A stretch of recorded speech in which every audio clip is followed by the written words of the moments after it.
এখন আমরা আলোচনা করব ডিটারমিনারের উপরে আরেকটা অংশ, সেটা হচ্ছে এই টপিকটা হলো a few, a little, the few, the little, only a few, only a little, এই সংক্রান্ত বিষয়টা। দেখেন, আমরা এইখানে ফিউয়ের বংশভুক্ত যতগুলো বা লিটিলের বংশভুক্ত যতগুলো বিষয় এনেছি এগুলো সব হচ্ছে অ্যাফার্মেটিভ বা হাবোধক। অ্যাফার্মেটিভ বা হাবোধক মানে এইগুলো যদি কোনো নাউনের সামনে থাকে তাহলে সেটা বাংলায় অর্থ দিবে অ্যাফার্মেটিভ বা হাবোধক। সেন্টেন্সটা হবে পজিটিভ সেন্টেন্স বা হাবোধক সেন্টেন্স। ওকে, আমরা এখান থেকে একটু একটা একটা করে বুঝি। যেমন a few, a few, the few, only a few. ফিউয়ের বংশ মানেই হচ্ছে সেখানে ব্যবহার করতে হবে প্লুরাল নাউন। সো সেটা যেই ফিউই হোক এর সামনে দিতে হবে, এর পাশে দিতে হবে প্লুরাল নাউন, এর সামনে পাশে দিতে হবে প্লুরাল নাউন। ওকে, এখন দেখেন এ ফিউ মানে কি? এ ফিউ মানে হচ্ছে অল্প সংখ্যক আছে কিন্তু সেটা অনির্দিষ্ট। অল্প সংখ্যক আছে কিন্তু সেটা অনির্দিষ্ট। কেন? আর্টিকেল এ আছে। দা ফিউ মানে একই জিনিস, অল্প সংখ্যক আছে কিন্তু সেটা নির্দিষ্ট, কারণ এখানে দা আছে। আর ফিউটা, এ ফিউ এর সামনে আমরা শুধুমাত্র অনলি ব্যবহার করতে পারবো, কারণ অনলি শব্দটা ব্যবহার করতে হয় হাবোধকের পাশে, হাবোধকের পাশে। তাহলে আমরা a few, the few, only a few যেটাই বসুক এগুলোর সামনে আমরা কি দিতে পারবো, সরি এগুলোর পরে আমরা দিতে পারবো হচ্ছে নাউন প্লুরাল আকারে, এবং এগুলোর অর্থ দিবে সবগুলোই হাবোধক। যদি এ ফিউ থাকে তাহলে অর্থ দিবে অল্প সংখ্যক আছে কিন্তু সেটা অনির্দিষ্ট, কয়টা আছে ফিক্স নাই। আর দা ফিউ মানে নির্দিষ্ট, যেটা আছে সংখ্যা 5টা 7টা নির্দিষ্ট থাকবে। অনলি আ ফিউ মানে হচ্ছে শুধুমাত্র অল্প সংখ্যক বোঝাতে এখানে অনলি শব্দটা ব্যবহার হতে পারে। আচ্ছা, এখন এই সংক্রান্ত আমরা কিছু উদাহরণে যাওয়ার আগে আরেকটু বিস্তারিত দেখে নিই। এটা লাগবে না। ও, একটা উদাহরণ জাস্ট এখান থেকে শুধু দেখেন, একটা উদাহরণ দেখেন। যেমন এই উদাহরণটা দেখেন। এখন হি লস্ট এ ফিউ বুকস, কথাটার মানে হচ্ছে সে অল্প সংখ্যক বই বা কিছু সংখ্যক বই হারিয়ে ফেলেছে। He lost a few books, সে অল্প সংখ্যক বই হারিয়েছে। এখানে যখন এ দিলাম এর মানে হচ্ছে অল্প সংখ্যক, কিন্তু সেটা কয়টা ফিক্স নাই, সেটা কয়টা নির্দিষ্ট নাই। বোঝাতে পারছি? আচ্ছা, I have only a few friends মানে আমার অল্প সংখ্যক, শুধু অল্প সংখ্যক বন্ধু আছে। এটা কিন্তু হাবোধক, আমার অল্প সংখ্যক বন্ধু আছে। এই যে অনলি শব্দটা এ ফিউ এর পাশে বসছে, এ ফিউ এর পাশে। সো এইভাবে আমরা সামনে আরো এক্সাম্পল দেখবো বিগত সালের। আমরা একটু আগাই। A little, only a little, the little, same case, few এর মতোই। শুধু পার্থক্যটা কি দাঁড়াবে? এইগুলোর ক্ষেত্রে আমরা ব্যবহার করবো হচ্ছে এখানে আনকাউন্টেবল নাউন। আনকাউন্টেবল নাউন কেন? কারণ আমরা জানি লিটিল বসে আনকাউন্টেবল নাউনের পাশে। সেম ভাবে মনে রাখতে হবে এ লিটিল মানে অল্প পরিমাণে, অল্প সংখ্যা না কিন্তু, এটা হলো অল্প পরিমাণ। পরিমাণ, লিটিল মানে পরিমাণ সিস্টেম, অল্প পরিমাণ আছে বোঝাবে, আছে। যা আছে তা সেটা অনির্দিষ্ট, কিন্তু দা দিলে বোঝাবে যা আছে তা নির্দিষ্ট, যা আছে তা নির্দিষ্ট পরিমাণে, মানে 1 গ্লাস বা 10 ছটাক এরকম নির্দিষ্ট দা। আর অনলি আ লিটল আপনি হচ্ছে পজিটিভ ক্ষেত্রে প্রয়োজন হলে অনলি ব্যবহার করতে পারেন এ লিটিলের সামনে, এতটুকুই, আর কিছু না। তার মানে অনলি কথাটি বসতে পারবে এ লিটিল বা এ ফিউ এর সামনে, অন্য কোথায় না। তার মানে অনলি দা লিটিল এরকম বলা যায় না, অনলি আ লিটিল এরকম বলা যায়। ক্লিয়ার? তার মানে ফিউ এর বংশগুলো হচ্ছে প্লুরাল নাউন নিত, আর লিটিলের বংশগুলো নিবে হচ্ছে আনকাউন্টেবল নাউন। ঠিক আছে? আর ফিউ লিটিলের সামনে আমরা এ বা দি ব্যবহার করলে, আর্টিকেল ব্যবহার করলে সেটা হাবোধক হয়ে যায়। সোজা কথা, অনেকভাবে বললাম। এখন আসেন আমরা উদাহরণে।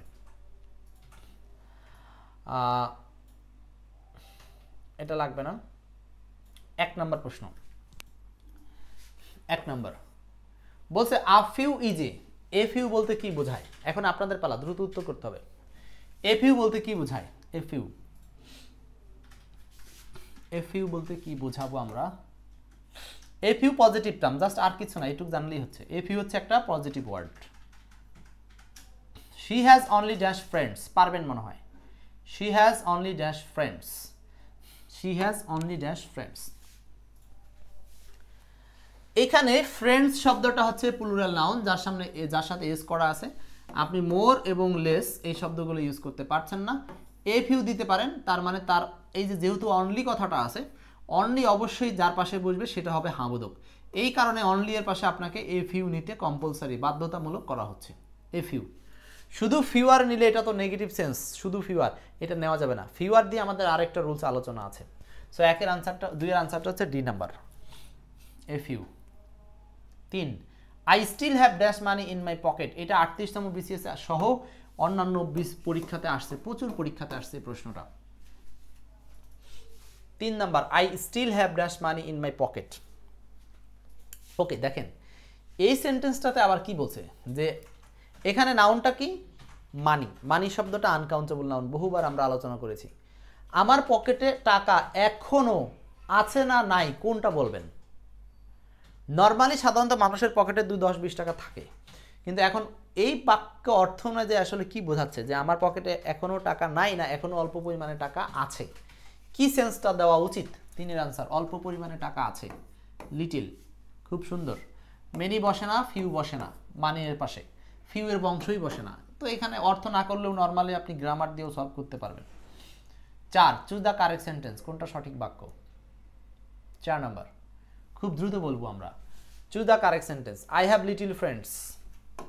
দেখেন এখানে কেন এইখানে লিটিল ব্যবহার করব না, কারণ ফ্রেন্ডসের সাথে লিটিল যায় না, ফ্রেন্ডস প্লুরাল নাউন, ফ্রেন্ডসের সাথে লিটিল যায় না। আচ্ছা, ফ্রেন্ডসের সাথে হয় ফিউ যাবে, না হলে এ ফিউ যাবে। এখন প্রশ্ন হলো আমরা কোনটা উত্তর করতে পারি? I have few friend. ও আচ্ছা, এইখানে আরেকটা ভুল আছে, সেটা হলো ফিউ দেওয়া মাত্র এখানে নাউনটাকে প্লুরাল করতে হবে, মানে যেমন ডিটারমিনার তেমন নাউন হয় নাই, সো এখানে ফ্রেন্ডসে ভুল আছে। সো চোখ বুঝে উত্তর হচ্ছে এ নাম্বার, আর অর্থ দেখার প্রয়োজন হলো না। 5, কোনটা correct meaning of A few? A few এর কারেক্ট মিনিং কোনটা? এ ফিউ এর কারেক্ট মিনিং হচ্ছে, এ ফিউ মানে কি, হাবোধক টার্মস, মানে অল্প কিছু আছে বা অল্প কিছু পরিমাণ এরকম বোঝাতে এ ফিউ ব্যবহার করা হয়। সো এ ফিউ এর আনসার হবে সাম, মানে কিছু, সাম কিছু অর্থে, হাবোধক সেন্স কিন্তু এটাও। There is dash milk in the glass, লাগবে না। I need dash milk, dash can be grown on arid land. আচ্ছা, এই প্রশ্নটা একটু পড়ি, এইখানে একটু ঝামেলা আছে প্রশ্নটাতে। এটা হচ্ছে আপনার ব্যারন্স টোফেল থেকে নেওয়া একটা প্রশ্ন। Dash can be grown on arid land, মানে উর্বর জমিতে কিছু একটা উৎপাদন হতে পারে, সেটা কি? উর্বর জমিতে কিছু একটা উৎপাদন হতে পারে। আচ্ছা, এখন সব জায়গাতে আমরা কিছু অপশন মাইনাস ফর্মুলাতে বাদ দেব, মানে হচ্ছে আমরা ইলিমিনেশন করলে সংক্ষেপে উত্তর পাবো। সেটা হচ্ছে অনলি শব্দটা আমরা কখনো একা ফিউয়ের সামনে দেই না, কারণ এখানে একটা এ লাগতো। অনলি শব্দটা কখনো একা লিটিলের সামনে দেই না, এখানে একটা এ লাগতো, তাহলে এই দুটো অপশন বাতিল।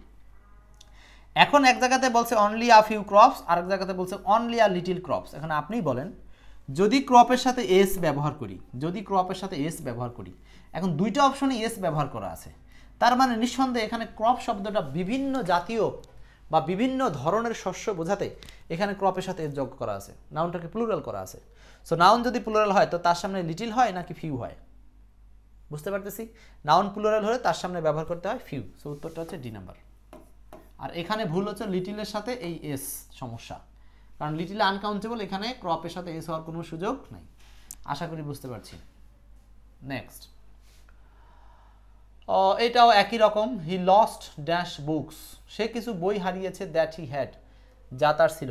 হি লস্ট এ ফিউ বুকস, মানে সে কিছু সংখ্যক বই হারিয়েছে, দ্যাট হি হ্যাড, যা তার ছিল। উত্তর হচ্ছে B number, he lost a few books. হ্যাঁ, এখানে কিছু সংখ্যক বই হারিয়েছে, এখানে নির্দিষ্ট করা নাই যে সে তার অমুক বইটা হারিয়েছে, এই জন্য দা ব্যবহারের সুযোগ এখানে নাই। আচ্ছা, এইটা আসছিল প্রাইমারি শিক্ষাতে আসছিল একবার, প্রাইমারি বা পিটিআইতে আসছিল। আচ্ছা, চুজ দ্য কারেক্ট সেন্টেন্স, এখানে কোনটা উত্তর করা যাবে? আচ্ছা, এটা করেন, একটু বড় হলেও সেন্টেন্সটার মধ্যে কিছু লার্নিং আছে। সুমাইয়া বলছিলেন হচ্ছে 5-এর বি হলো না কেন? সরি, দেখতে পাইনি 5-এর বি কি ছিল। 10 নম্বর, choose the correct sentence, I don't want this water, he does have money, money. আচ্ছা, এখান থেকে আপনি সুন্দরভাবে কিছু অপশন বাদ দিতে পারবেন। আবারও এলিমিনেট ফর্মুলা। এলিমিনেট ফর্মুলা কি? এই যে দিসের সাথে ওয়াটার যায় না, দিস ওয়াটার, এই দুটো একসাথে ব্যবহার করা যাবে না। ওয়াটার প্লুরাল না আনকাউন্টেবল, এই জন্য এর সামনে দিস হবে না। মেনি, মানি, এই মেনি আর মানি এক না, দুইটা আলাদা জিনিস, কারণ মেনি কাউন্টেবলের সামনে বসে, মানির সামনে বসে না। লিটিল সল্ট হতে পারে। লেস পিপুল, এখানে ভুল আছে, কারণ লেস হচ্ছে আনকাউন্টেবল সেন্স, সো এখানে উত্তর হবে little. I would take a little salt on my vegetable. 10-এর উত্তর হচ্ছে সি, 10-এর অ্যান্সার সি। আচ্ছা, এরকম প্রচুর প্রশ্ন আছে, আমরা আসলে কত সলভ করব, এগুলো আপনারা এক্সপার্ট ইংলিশ বইতে গেলে আরও প্রচুর সংখ্যক প্রশ্ন পাবেন। যেমন এই 12 নম্বরটা দেখেন, অনলি নিয়ে। বলছে যে only dash of this are any good, এখানে অফ কথাটা দিয়ে আলাদা করা আছে, তার মানে অনলি এর পাশে আপনি যেটাই বসান সেটা হবে হাবোধক। আমরা বলছি অনলি কখনো একা বসে না, অনলি অবশ্যই এ ফিউ অথবা দা ফিউ এর সামনে বসতে পারবে, তার মানে এখানে একটা এ লাগবে, আনসার হচ্ছে এ ফিউ। এটা কিছুই করার নাই, সহজ। 12 নম্বর। আচ্ছা আচ্ছা, সামনে আপনাদের জন্য আসবে এই টাইপের প্রশ্ন, মানে একটু অপশনাল 4টা 5টা এরকম অপশন দিয়ে প্রশ্ন আসবে, যেগুলো আপনাদের জন্য অনেকের কাছে কঠিন মনে হয় সেই টাইপের। চুজ দ্য কারেক্ট সেন্টেন্স, কোনটা সঠিক বাক্য? Give me little butter please, give me few butter please, give me a little butter please, give me a few butter please, কোনটা হবে? 13 নম্বরটা। 13, give me little butter please, give me few butter please, give me a little butter please, give me a few butter please. এই যে butter, butter শব্দটা হচ্ছে মাখন, আমরা জানি। সো এইখানে কিন্তু আপনি ফিউ ব্যবহার করতে পারবেন না, এটার সাথে এটা যায় না, ফিউ যায় না। তো দুইটা অপশন বাদ। এখন লিটিল বাটার নাকি আ লিটিল বাটার, আপনি যখন কারো কাছে কোনো কিছু চাইলেন, গিভ মি আমাকে দাও, তখন সেই চাওয়াটা অবশ্যই হাবোধক হবে, আপনি তো না বোধক কোনো কিছু চাইতে পারেন না। সো এই জন্য 13 নম্বর হচ্ছে হাবোধক সেন্সে হবে, আপনি কারোর কাছে কোনো কিছু চাচ্ছেন, হাবোধক, give me a little butter please. 14 নম্বর লাগবে না। আচ্ছা, এখন আমরা একটু হালকা অল্প একটু অ্যাডভান্স লার্নিং পড়বো, অ্যাডভান্স লার্নিং পড়লে এই পার্টটা আমাদের শেষ হবে। অ্যাডভান্স লার্নিংটা কি? এই অ্যাডভান্স লার্নিংগুলো শুধুমাত্র বাংলাদেশে এই এক্সপার্ট ইংলিশ বইতেই এরকম করে সংযোজন করা আছে, যেগুলো আগামী 5-10 বছর ধরে বিভিন্ন পরীক্ষা আসবে। হ্যাঁ, এখন বিভিন্ন পরীক্ষায় টাচ করছে। সো আপনারা এই অ্যাডভান্স লার্নিংয়ের জন্য হলেও এক্সপার্ট ইংলিশ সাথে রাখেন। অ্যাডভান্স লার্নিং, বাক্যে দো, অলদো, বাট, সো থাকলে দুটি ক্লজ বিপরীত ধরনের হয়। কি কি বললাম? বাক্যে যদি দো থাকে, অলদো থাকে, বাট থাকে, সো থাকে, তাহলে ক্লজগুলো বিপরীত ধরনের হয়। এই ক্ষেত্রে একটা ক্লজ যদি অ্যাফার্মেটিভ হয়, তাহলে অপর ক্লজটি হচ্ছে নেগেটিভ হয়। জাস্ট এইটুক জানার কথা হলো। কেন জানতে বললাম? কারণ হলো আমরা যখন দুইটা সেন্টেন্সে ফিউ লিটিল ইউজ করব, তখন হাবোধক নাবোধক প্রয়োজন হতে পারে। যেমন আই অ্যাম অনেস্ট, আমি সৎ মানুষ। আচ্ছা, সো তাই, এখন এইখানে বলতেছে আমি সৎ, তাই, তাহলে এমন একটা যুক্তি দিচ্ছে যে কারণে এই পাশে কি হবে? আই হ্যাভ লিটিল মানি, যেই কারণে আমার টাকা নাই বললেই চলে। যুক্তিটা এরকম যে আমি সৎ মানুষ, সৎ মানুষের সাধারণত টাকা থাকে না। I am honest, so I have little money, আমার টাকা নেই বললেই চলে, বা মানি নেই বললেই চলে। এখন এই জায়গাতে লিটিল হবে নাকি অপশন দিল আ লিটিল হবে, তখনই আপনি ঘাবড়ে যাবেন যে আ লিটিল দিলে সমস্যা কি, যে আমার অল্প পরিমাণে টাকা আছে। তার মানে এমন একটা সেন্টেন্স যা বলতেছে যে না, আপনার অল্প পরিমাণে বলার কোনো সুযোগ নাই, কারণ এই পাশে বলছেন আপনি সৎ মানুষ, সৎ মানুষের টাকা নাই বললেই চলে, এমনটা হয়, নাই বললেই চলে, তার মানে খুবই নগণ্য টাকা। সো সেটাকে আমরা শুধু লিটিল দিয়ে প্রকাশ করব। এই জন্য মনে রাখবো, অ্যাডভান্স লার্নিং বোঝাচ্ছি কোনো সেন্টেন্সে দো, অল দো, বাট, সো এগুলো থাকলে উভয় পাশে বিপরীত সেন্স নিব, অথবা অর্থের সাথে ম্যাচিং করে আমরা সেন্স ব্যবহার করব। আসেন আমরা এখন দেখি। এখানে আরেকটু কথা আছে, ফিউ লিটিল শব্দ দুটি negative, a few a little শব্দ দুটি অ্যাফার্মেটিভ। এটা ইতিমধ্যে আমরা অনেকবার বলে আসছি। ফিউ আর লিটিল উভয় নাউন, একটা বসে প্লুরালের সামনে, এটা বসে আনকাউন্টেবলের সামনে, এটা বসে প্লুরালের সামনে, এটা বসে আনকাউন্টেবলের সামনে, যেখানেই বসুক উভয় এই এ থাকলেই অ্যাফার্মেটিভ আর এ না থাকলে নেগেটিভ। আচ্ছা, অনেকভাবে জিনিসটাকে বলার চেষ্টা করছি, এখন আমরা আর দুই একটা উদাহরণ সলভ করব। 15 নম্বর। 15, এখানে একটা লজিক্যাল কনক্লুশন আছে, লজিক, এটাকে লজিক খাটিয়ে কাজ করতে হবে, লজিক্যাল কনক্লুশনের মধ্যে পড়ছে এটা।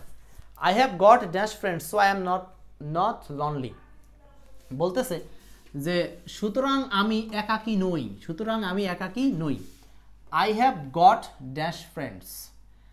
এখন পরের অংশে যেহেতু বলছে যে আমি একাকী নই, তার মানে এই অংশে বোঝাতে হবে আপনার কিছু বন্ধু আছে, বিষয়টা এটাই। সযুক্ত অপর অংশে বলতেছে আপনি একাকী একাকী না, তার মানে আপনার এখানে বোঝাতে হবে আপনি, আপনার কিছু বন্ধু আছে। বন্ধু যদি না থাকতো তাহলে তো আপনি একাকী হয়ে যেতেন। সো লজিক বলতেছে এই পাশে নেগেটিভ, এই জন্য এই পাশে অ্যাফার্মেটিভ সেন্স। তাহলে অ্যাফার্মেটিভ সেন্স মানে আমরা হাবোধক সেন্স নিব, হয় এ লিটিল নাহলে এ ফিউ। এখন এখানে যেহেতু আছে ফ্রেন্ডস প্লুরাল নাউন, এই জন্য ব্যবহার করব আ ফিউ। 15 আনসার হচ্ছে ডি নাম্বার। বুঝতেছেন তো? আপনাদের ব্রেন আলহামদুলিল্লাহ কাজ করতেছে। এরপর 16, সেম স্টাইলে একটু অ্যাডভান্স লার্নিং এর question. 16, I have dash enemies but they do me dash harm. Okay, খুব ক্রিটিক্যালি এই যে দেখেন অ্যাডভান্স লার্নিং এ বলছিলাম বাট থাকলে উভয় পাশে বিপরীত সেন্স। সো ওই পাশে হাবোধক হলে এই পাশে নাবোধক, এই পাশে নাবোধক হলে ওই পাশে হাবোধক, মানে ঘুরিয়ে নিতে হবে। এখন আসেন আমরা কিভাবে জিনিসটা বুঝবো।